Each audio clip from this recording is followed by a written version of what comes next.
Rev it up and welcome to Cars Yeah, show number 2125. Be prepared to be inspired. This is Cars Yeah, where you'll enjoy interviews with inspiring automotive enthusiasts. Mark Green is here to provide you with a fuel injection of automotive inspiration. So get in, sit down, buckle up, and get ready for a wild ride here on Cars Yeah.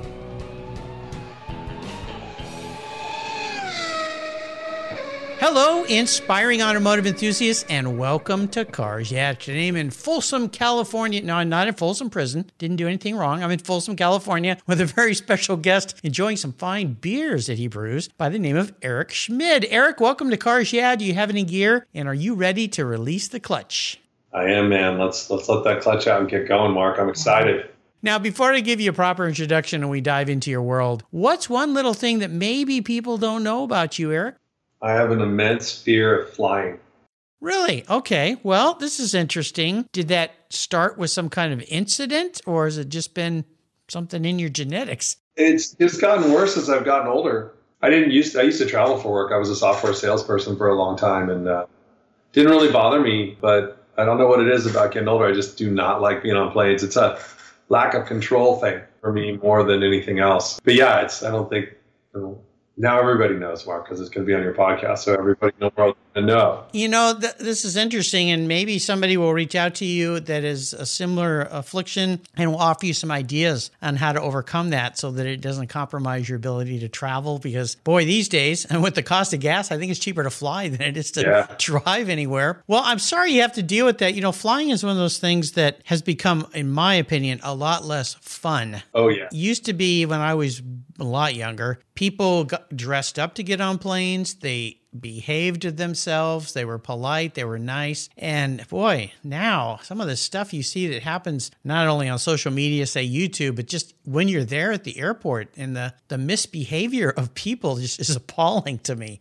The microcosm of the world we live in, Mark. I guess. Just be kind. Everybody else is in the same boat. You got to be patient. I think flying today seems to be a massive test of our patience, for sure. Yeah. So, well, shoot. Well, wasn't Madden a coach that never flew? He always took a bus everywhere? Yeah, I think he had a bus that drove him all over the country when he was coaching for the Raiders and afterwards when he was broadcasting. Yeah. I could get down with that. A nice country coach or Prevost or something, and go rip around the country. I just can't afford one. So. That would be nice. Or maybe the other alternative, since you like control, become a pilot. Learn how to fly so you can be up front controlling everything. Yeah, it's not a bad idea. It'd be interesting to see if I had the same issues, whether I was flying versus riding. For a lot of people, I think it's the idea of being in this tube and not being able to get out. It's a claustrophobic thing, and just not being able to do anything when a situation comes up, turbulence, whatever. I don't feel like I'm going to die or the plane's going to crash. I'm not afraid of dying or anything like that on there. I just don't like the sensation of the plane bouncing around and me not being able to control it. Well, we'll stay on the ground today. Don't worry about that. Thank you, Mark. We won't be doing any flying. Let me give you a proper introduction. Erik Schmid owns a VW bus-inspired brewery called the Red Bus Brewing Company. He has found a way to combine his passion for cars and his craft for brewing beers. How cool is that? His hyper-local craft brewery serves as a gathering place for the local beer community, and although he's Porsche and VW-centric, I like you even more now that I know that. He and his team host all marks of automobiles at gatherings in their place for enthusiasts. Erik has had about 40 unique vehicles in his garage, and today he plays with a 1965 Baja Bug, a 68 VW Transporter, a 74 Westfalia, and, I love this, a 1970 914-6 race car, and a Porsche Cayman. I'm not talking to you. I'm thinking about buying a Cayman. He has competed to earn his SCCA competition license, or he's completed it, I should say, and he looks forward to running that 914 in vintage racing events in the future. We're going to learn a lot more about you in a minute and your beer passion, your car passion, but first a word from our sponsors, so we'll give them a little love. And we'll be right back. Here's a toast to you, my friend. You know I've been an advocate for Covercraft products to protect my vehicles for decades, but did you know that they also offer you top quality products for your boats and watercraft? Covercraft puts their quality design, manufacturing, and fabrics into their full cover bimini tops, T-tops, boat lift covers, outboard motor covers, personal watercraft, and accessories. Protect your marine toys from damaging UV ray, and you'll get the same high-quality fit and finish you've come to know for your road vehicles for your watercraft. And I've got a great offer for you as well. As usual, use the code YEAH21 at covercraft.com and you'll get 10% off your Covercraft order. That's right, 10% off. And you get some free shipping too. Simply use the code YEAH21 at checkout. Covercraft, protecting the things that move you on the road and even on the water. Visit covercraft.com today.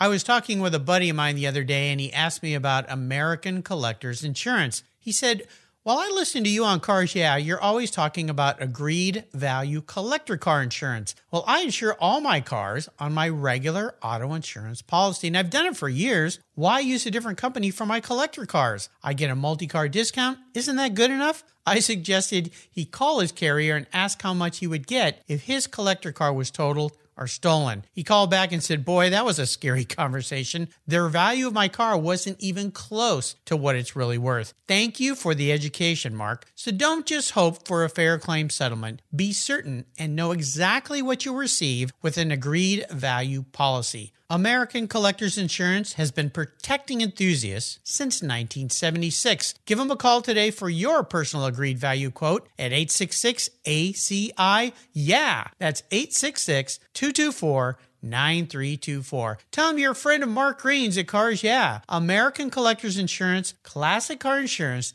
designed by collectors for collectors, automotive enthusiasts just like you and me. That's American Collectors Insurance. So, Erik, we are back. Now, I've got to ask you, what got you into the brewing world and beers? Because you must have a deep passion for this, but you've combined cars. I mean, you've even named your business after a car. So where's all this coming from? One person, that'd be my dad. Both the cars and the beer. He was a Volkswagen guy from the get-go, and then his parents had bought him a 356 when he graduated college. They bought a 912. I learned to drive in a 69 912. So we always had Volkswagens and some older Porsches in the house. And then likewise, in the late 70s, early 80s, he was bored, I think, on weekends at home. And he started home brewing and making beer at home. And there weren't a lot of ingredients available to home brewers. You know, Jimmy Carter was the one that made home brewing legal. So it was just after that when my dad started. So there wasn't a ton of products to choose from. But he would do it at the house. And I remember the smells and the activity and helping him bottle. And then when he'd screw up, I remember the bottles exploding in the garage while my friends and I'd be playing basketball out front. Oh, my God. But no, he got me going. And then I went to school up the road here. You know, I'm in the Folsom, Sacramento area. I went to school up at Chico State in the late 80s, early 90s. And Sierra Nevada was just getting a foothold up there and becoming what they are today. And you combine my dad's home brewing and the Sierra Nevada experience up there, and that's where the beer thing kind of really took hold. And then, you know, how do we get interested in these cars, right? It just kind of happens, and you can't get away from it even if you try. It's in our blood, as I say. The oil runs in our blood. Well, you know, there's a lot of companies out there that sell beer. I mean, it seems like a super hyper competitive area of business. And to try to do that on, I don't know what kind of budget you had or kind of how you have built your business, but what made you be so bold, as I should say, to go, you know what, I think I'm going to make a career out of this. I'm going to have a place where people can come and gather and do car things and combine all these passions together. Was that something that just came to mind one day, or is it something that was, excuse the pun, brewing in your head? It's been brewing for a while. I was in the tech software industry in the late 90s. And September 11, 2001, I was working for a little startup, and we lost all of our funding after that. Within the months following that, you know, the world just kind of changed. And I was a really avid home brewer. I was 31 about that time, and had some friends that were professional brewers that had gone through a correspondence school called the American Brewers Guild. And when I got laid off, I really didn't know what I wanted to do. I just thought I didn't want to get back into the traveling all the time, selling software kind of thing. And one of my good friends, his name's Andy Klein. He owns a brewery in Roseville called the Monk Cellar here. We've been home brewers for a long time. He took it to the next level. And he said, you know what, you should just spend the money and go through this correspondence school. You're such a good home brewer. And I did it. And about the same time I met my wife. And when I graduated from the guild, it's like 2001 or 2, I was selling homes. I'd actually become a realtor. I've done a lot of different things, Mark. I mean, I'm a serial entrepreneur. You know, I like trying different things. So I wanted to open a pub at the time, you know, full restaurant and brewery here in Folsom, and it just wasn't the right time. We didn't have the money. She didn't really want to be in the restaurant business. I didn't want to go gather money from family and investors and all. I just didn't want to deal with that. So what had happened is I was buying all my ingredients at this little shop in Folsom, a little home brewing store. And I would host beer tastings in my house and got to know the owners pretty well. And I was in there one day and the owner's wife was like, hey, you know, you want to buy the shop? You know, we can't run it anymore. My husband's too busy. I have 2 little girls. And I said, well, what makes you think that I want to buy it? And she said, well, because you know everything about this stuff. I mean, when you come in here, you help more customers than we do. Okay. And so I ended up buying a homebrew store here in Folsom called the Brewmeister.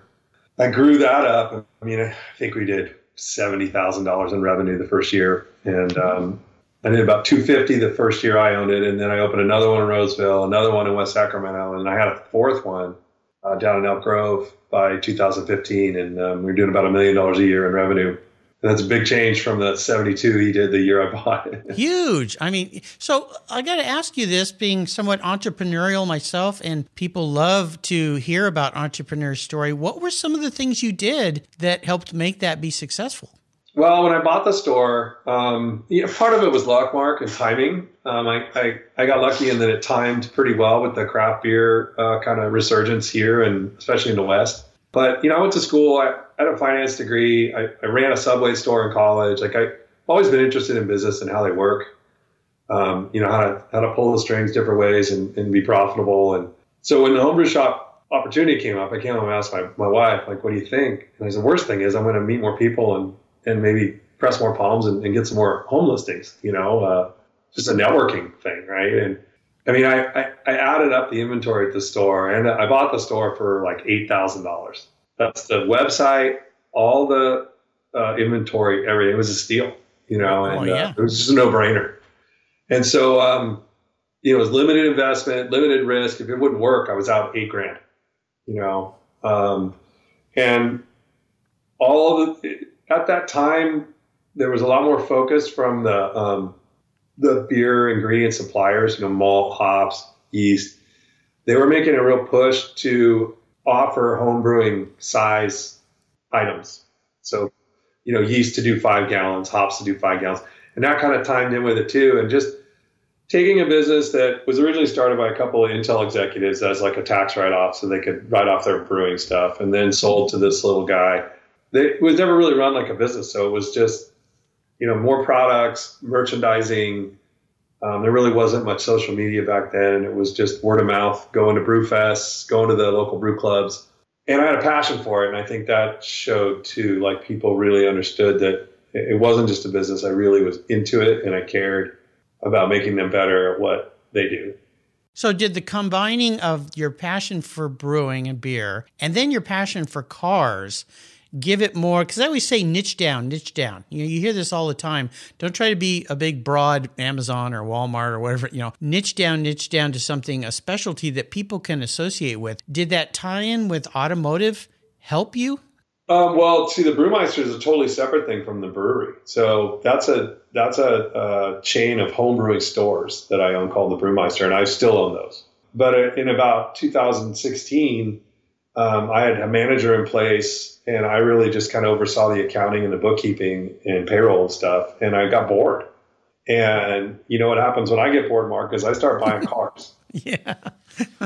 And I was sitting on the patio with my wife. I think it was in early 2016, and she was like, what's going on with this car thing? And I'm like, well, what difference does it make? We're making money on them. You know, I would buy them and hold them for about a year and experience them, and would always get what I bought them for. You know, I don't buy cars and sell them necessarily to flip them and make money. I do it because I want a Carbon Ghia and I want to drive it and see what it's like. And then 6 months later, I'm like, oh no, I want a single cab pickup.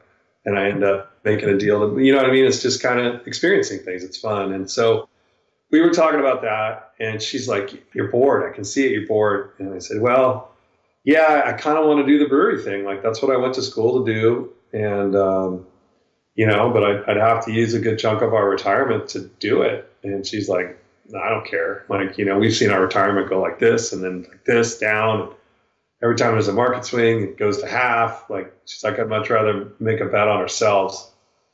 And so I found a little company in San Diego that helped me roll my IRA and 401k money into a retirement trust. So it stayed qualified money. And we were able to take the retirement trust and invest it in shares of our own company. Really slick way to do it.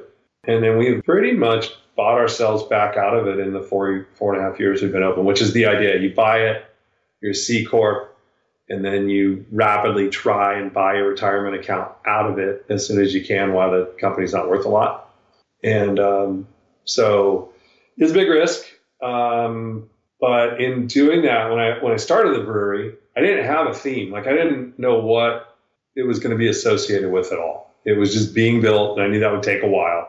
And but I was really into cars. You interviewed a good friend of mine, Michael Tatro, years ago. Oh, yeah, Mike. Yeah. So Mike was one of my best friends. Real? Okay. Huge supporter. Well, the small car world that it is. Yeah, huge supporter of my brewery. And so I got to know him. Our cars and coffee scene here in Folsom is huge. It's awesome. And anyway, I was looking, my brewery's in a little industrial area, and it's about 4 or 5 blocks up off the little historical restaurant district in Folsom.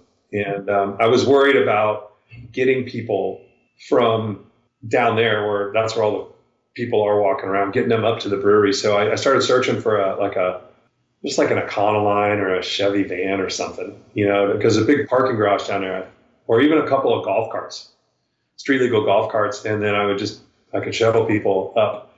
And in doing that, I was just going through Craigslist, and I found this old 68 bus down in San Jose. And I was like, oh my gosh, wouldn't that be cool?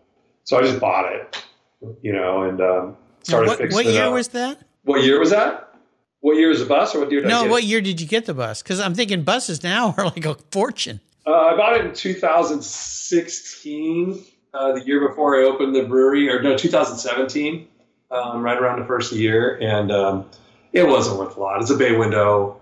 It was pretty rough. It had a lot of surface rust. And so I ended up just rolling some 415 red paint on it to kind of stop it from surface rusting, and put some decals on it. Actually, I didn't put any decals on right away.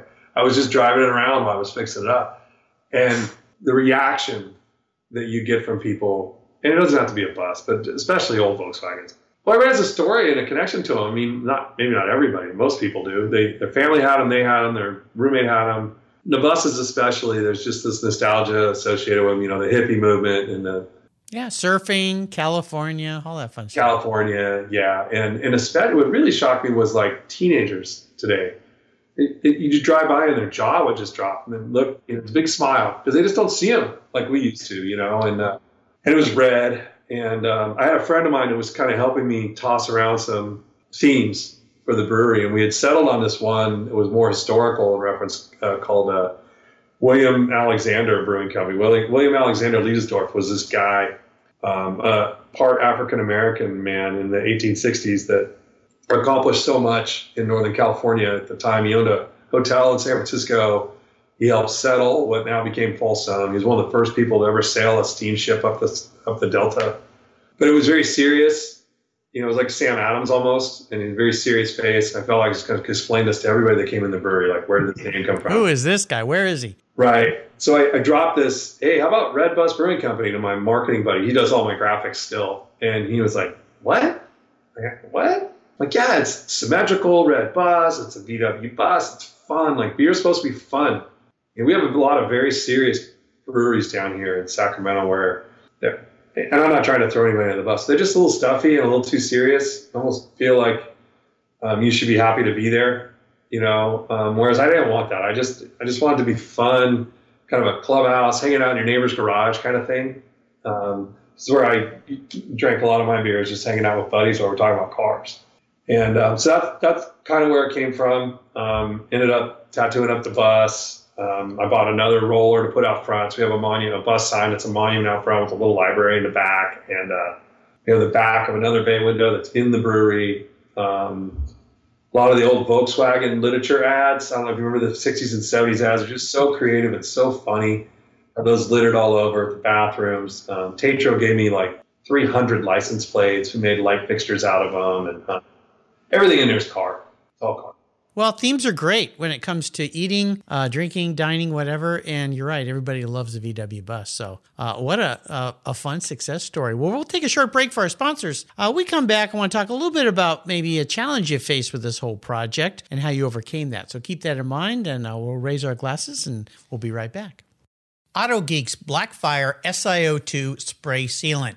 It's a spray-on, wipe-off sealant that's quick, safe, and easy to clean and protect your vehicles. I love using it on all my cars. Auto Geeks Blackfire SiO2 Spray Sealant is a spray-on, wipe-away sealant that uses SiO2 ingredients to provide a slick, brilliant, and long-lasting shine. Silicon dioxide is known to be one of the most effective ingredients in car care products, and Blackfire Spray Sealant takes advantage of every stunning feature it has to offer. This sealant will protect your paint from road film, dirt, and other common contaminants while providing an impeccable, long-lasting, hydrophobic surface that forces water to sheet and bead on your paint for months. Go to autogeek.net to get yours and for the best product selections on the internet today, along with their skilled technical support. Autogeek.net is where I go for all my detailing needs. That's autogeek.net. Check them out today. Linkage. It's a new quarterly publication and website that covers the automotive market, driving, restoring, collecting, and discovering your passion for motor vehicles. Linkage is about experiences, opinions, and values. Linkage is an actual informed, reasoned opinion based on first-hand experiences. A talented linkage team covers the automotive world, the people who share your passion and mine, smart, considered, rational, and experienced opinions, ones you can learn from and grow. That includes our passion that drives auctions and the collector car market. So come with me and join us on this journey. And be sure to use the code CARSYEAH when you subscribe, and they'll give you $10 off. Boom! Linkage, geared for the automotive life. Subscribe today at linkagemag.com.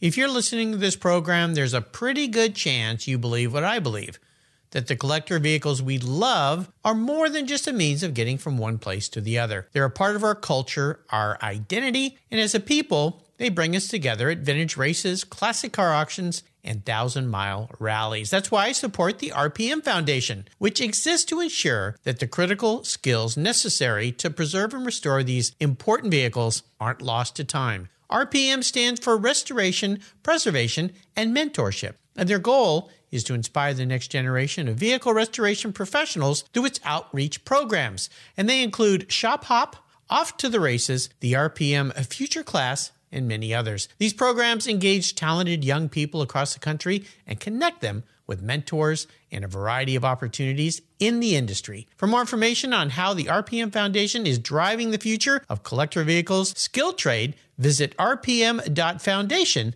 today. So let's talk about this challenge question. I asked all my guests this question. It's really more about how you overcame it. What it taught you is the really important part of any challenge, any failure. So can you maybe walk us through maybe a few times that the beer may have fell flat? A lot of beer puns here tonight. Yeah. I've got two of them. And I'll make them quick because I know you're probably looking for two. But on my homebrewing stores, I had three of them in 2014, and I feel like I got a little bit greedy and opened another one down in kind of the southern part of Sacramento in Elk Grove, and I thought for sure it was a winner. And I couldn't have been further from the truth. I mean, I opened it, and within a year I had to close it. There just wasn't the market for homebrewing down there. And, you know, it was very frustrating at the time. And it cost me some money, obviously, but I learned a lot from it. I learned to do a little more research. I looked at just the population down there, and it's a very populated area, but it's also it's a commuter town. Oh, a lot of people live in Elk Grove, commute down to the Bay Area. There's also a very high percentage of Mormons and oh yeah, they don't drink. Yeah, and a huge Asian population that just really isn't into homebrewing. And I don't even think about that. You know, I just looked, oh man, there's 300,000 people who live there. This is a no-brainer. So I learned from that experience to not just jump in. And so fast forward a few years, So Folsom's a town of, I don't know, roughly 100,000 people, just east of Sacramento. People aren't familiar with it. And we have 80 plus breweries in the greater Sacramento area now. Wow. And it's a lot.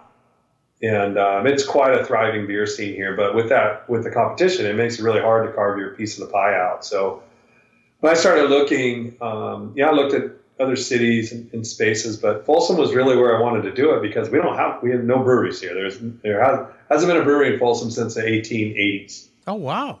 There's a sake plant here. There's sake and also soy sauce that's made here by a couple of Japanese companies because they come here specifically because of the water. It's so soft. So one of the sake companies actually licenses a brewery, but they're not a brewery. Obviously, they make sake. So the city did not really, in their zoning, have they really have breweries in the zoning map or the zoning code. So they didn't know what to do with them, which made it really hard for other people as they were trying to open them here. And then the other thing is we don't have a lot of industrial space, so your only options were to put them in these commercial centers that are really expensive. And so I luckily was already renting in one of the few warehouses in Folsom and was able to work with the city to correct one of their ordinances because it wasn't what's the word I'm looking for? In practice, the way it was put in practice was not what they had tried to do. It just had this kind of circular reference and it made it confusing. So I worked with the city council for a couple months. They fixed it. My plans got approved and we moved forward. And I'm really glad I took the time to kind of look around at other spots, look at, the cities that were impacted with other breweries and did one in my hometown. That's important. And it's 4 miles from my house. I can ride my bike.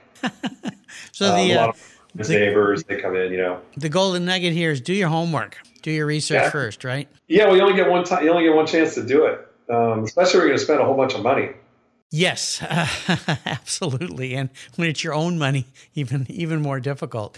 Yeah. Well, we spoke at the beginning about cool cars, and you've had a lot of cool cars. You're really into cars, most obviously. Is there one that stands out for you since you go through cars like maybe I go through socks, sounds like? See, I buy a car and then I keep it for a long, long time. So I'm kind of the opposite. And then I just sold my a Porsche of mine that I had for 13 years. So that's why I said we got to talk about Caymans because I'm on the search for what the next thing is. You sold was it a 930? Yeah. The orange one? My Orange Crush, yeah. Oh, God, that car is beautiful. Yeah, well, it lives right up the road, actually. So I just heard from the new owner. He took it for a drive finally and loves it. So it's in a new home, and I tell you, it's living in a place that I'd like to live in. It's in a very, very nice house in a garage that I'd like to live in that garage. And, so you'd be happy with just the garage? Just the garage, and it's surrounded by beautiful old Porsches. He's got quite a few. So it's I kind of think about it as I didn't sell it. I just moved it to a museum and it's sitting there now enjoying its cousins and brothers and sisters. So that's the way I think about it if I get a little too sad. But no, Orange Crush is in a good place. But tell me about one of your special vehicles. So for me, I learned to drive. So when I was growing up, my dad had a 69 silver 912. And, my buddies and I had a basketball court in the driveway. That garage door was always down. We weren't allowed anywhere near that car. My dad was very particular. I can't relate. Yeah, I've gotten that way too. But he, to my surprise, when I got my permit, we had scheduled a night to go out and learn how to drive. We had a 66 Bug, I think, at the time. Do we still have it? We may not have Rabbit. I think we had an 81 Rabbit. We had a 78 245 DL Volvo wagon, and we had his 912. And so I figured for sure I was going to get stuck in the Volvo. Yeah. And he said, we're going to take the Porsche. And so he taught me to drive in his 912, which, as a 15-year-old kid with a dad that's pretty particular about his cars, that means a lot. And so that stuck out to me. The car was only in the garage another 6 months because as soon as I turned 16, he sold it. And he was afraid of what was going to happen. And then he kind of turned his back on Porsche and went to the Audi world for a while. Or forever. I mean, he owned Audis until he passed away a couple of years ago. But so that car always had a special meaning to me. And so when I met my wife and we got married in the early 2000s, I had told her, because I had owned an 84 3.2 Carrera in the 90s.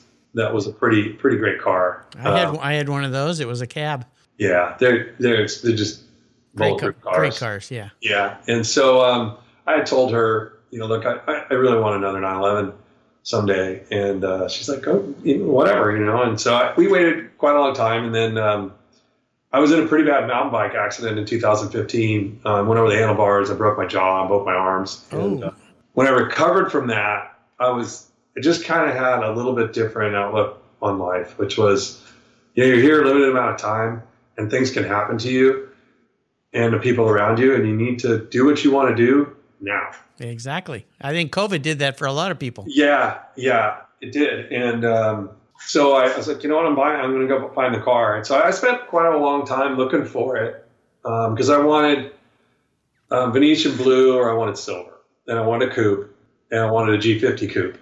And so I finally found one. It took me about 6 months. I found a silver 88 coupe with about 90,000 miles on it, and I bought it. It was just down in Livermore. One owner, all the records, original paint, original motor.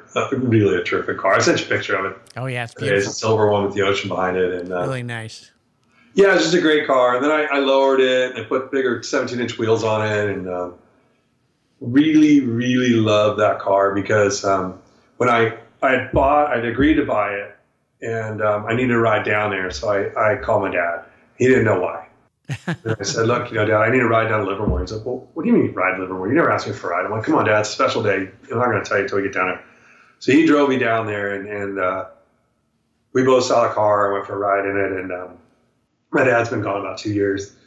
But we lost it. I mean, we both just lost it in the car. We're bawling. Yeah, just the memories. Yeah. This is why these old cars mean so much to all of us. I mean, my kids, I taught them to drive in my 72 911S. And I did it because I wanted them to forever say, I learned how to drive a stick in a 72S, And it was one of those cars that just brought back memories for me from the 70s because I had a friend whose dad had one, a 72, and he let me drive it. And I was like, wow. And I wanted a Porsche so bad, but I bought a Car McGee instead. That was my poor man's Porsche. Hey, all right. Yeah, but that was a nice car. So now that we've gone down this memory lane and we've shed a few tears a little bit here, I'm going to crawl into your skull, all right? Be your car psychologist. If you were reincarnated, manifest as a car. Now, this isn't what you want to be. This is how you perceive your personality in some type of vehicle. What would you be and why? Oh, man. What I'd like to be is like a 935. Well, of course. We all would. But I'm not that. I mean, if you're asking what I am, I'm probably more of a, something that switches lanes a lot, gets blown around. Probably like a bug, to be honest. I don't drive that fast on the street. Yeah. I'm deliberate. If I see something shiny, I'll turn and go that way.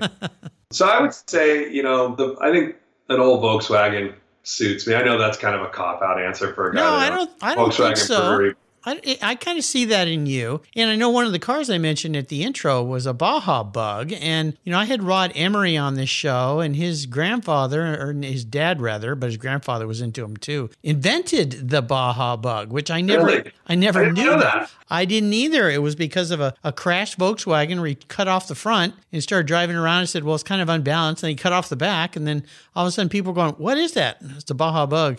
And it was born. It's a pretty cool story. I never knew that. And I've known Rod a long time, and he builds some pretty insane rides. Oh, yeah. Every time I think I buy a lottery ticket, I put Singer on there, and I put Rod Emery on there right. to build me an outlaw and to build me a singer. I think that's the way to do it. Is there a great book that you'd like to share with our listeners today? I don't really have a car book per se. Doesn't have to be. Could be any kind of book. Eat as much as I should, Mark. I absolutely, it's not a book. I got two things. I love the Haggerty Drivers Club magazine. I wait for that to come each quarter. It's a terrific publication. Love my Panorama, PCA. Book I read recently I really liked was the Storyteller's book by Dave Grohl, the Foo Fighters lead singer. Oh, of course, yeah. And it was obviously before the tragedy of their drummer and everything. But, man, he's an awesome storyteller. It's a really, really good book. It's called Storytellers by Dave Grohl. I enjoyed that book a lot. Yeah, great book. Yeah. Great guy. Yeah. Great band. Absolutely. So today I'm going to enable you to go on what I call the ultimate drive, something I like to do for everybody. I'm going to buy you any car in the world, which is pretty cool. Pretty nice offer. You get to go anywhere in the world and you get to take anybody, including somebody that maybe has passed, which opens up the opportunities pretty darn wide. I've heard just about everything from A Drive with God to Gandhi to famous race car drivers, all sorts of different people, and of course family members too. So what does the ultimate drive look like for you? Let's start with the vehicle. Any car, I'm buying you anything. Open checkbook, don't worry about it. I'm like your wife. Whatever you want, dear. Yeah. It would, I mentioned it already, it'd probably be a 935. Oh, nice. Okay. And God, I wish he was still around. It'd be Peter Gregg. Oh, there we go. I was just a youngster when he was racing. But he left because my dad took me to every IMSA race from Portland to Riverside as early as when I was 1. Wow. And I grew up going to those races and watching him wheel around the old 59 Porsches, especially the 935s. I remember seeing him at Sonoma, Sears Point back in the day, had a qualifying thing. He had the entire field passed in 2 laps, starting dead last. Got to meet him once at Motel 6 on Del Monte in Monterey. Motel 6, wow. Yeah, we used to always stay at the same Motel 6 in front of in the fairgrounds there in Monterey. Anybody that's gone down there for years will know exactly what I'm talking about. It's across the street from the Denny's. And one day we were walking out to go to dinner from our hotel or motel, whatever, on the bottom floor. And my dad had his 912 down there, and some guys above us were like, "Hey, is that your Porsche?" Yeah. And then we looked up and couldn't tell who it was, but then Peter Gregg walked out and wow. Hurley was there too. And he invited us up, signed some stuff for us, and got to sit there and rap with him. I'll never forget it. I mean, he was my childhood hero. If I could send a passenger seat, I don't know how long I'd last before I got sick. But if I could send a passenger seat and go around some iconic tracks in the U.S. with him, that would be something. Boy, wouldn't that be? Yeah, I've had Hurley on the show twice now, and the last time we talked about his book that he did with Sean Cridlin, and talked a lot about Peter Gregg and their friendship and racing. And if you read the book, I mean, there's a great bunch of stories about Peter Gregg in there, and the triumphs and the tragedies, of course. Yeah, and the 935. Whoa, there you go. What a car. You have taken us on a fun ride today, my friend. This has been fun, combining brewing, passion, cars, VW buses, Porsches. I mean, we've gone all over the place today, which I think is great. Could you maybe end the show with some words of wisdom, inspiration, parting thoughts or quotes or mantras? Follow your passion. I'm sure that others have said the same thing on here or told you this stuff before, but find something you love and go do it. It took me a long time, but don't ever give up and have fun doing whatever it is you're doing. Yeah. Like I said, it's become even more apparent. I think if COVID did anything positive, it did that. It changed, and maybe that's why we have a labor shortage right now. A lot of people, you're probably right. They were doing things they didn't want to, so they're not doing them anymore. We need some help in that area, but definitely find your passion. That's what Cars Yeah is all about, talking to people who've found their passions and chased it. Talked to 2,125 people now who figured that out. So a little secret sauce to life. How can people learn more about your business? I have 2 businesses, Red Bus Brewing Company, redbusbrew.com. It's in old part of Folsom, California. I also have the Brewmeister, which is a couple of home brewing stores. You can follow us on Facebook, Twitter, Instagram. It's just at Red Bus Brew, pound Red Bus Brew, pound Brewmeister. We're a little different in terms of what we make at the brewery. We're more of a classic styles kind of place. It's not all the new trendy stuff. So we make, ESB and porter and old school styles along with the new stuff. And it's a pretty fun place, and we do a lot of fun car events. So if you're in the Sacramento area, look us up. Most definitely. Sounds like the place to be. Thank you for being so generous with your time this evening. I know we're doing this a little bit late, but that's pretty cool of you. And congratulations to what you've built here. I mean, you're a guy who's figured out his passion, chased it, and done it. And is having fun. I'm sure there's a lot of listeners right now that are going, I need to call Erik and get some advice. I've mentored a lot of people over the last few years, especially, who are looking to change their careers. They're doing something that provides them with a nice income, but they're just not happy. They want to do something different. So you're one of those guys that can offer that inspiration for sure. Until you and I talk again, my friend, until we raise a beer together, I'll see you down the road. Thank you, Mark. You're welcome. Thank you so much for joining us on today's ride here at Cars Yeah. Drive on over to carsyeah.com to find show notes and inspiring automotive fun. Download your free copy of Filler Up, a fun book filled with gorgeous photographs of fuel filler fun, including quotes from more inspiring automotive enthusiasts. Download your copy today, and we'll see you next time on Cars Yeah.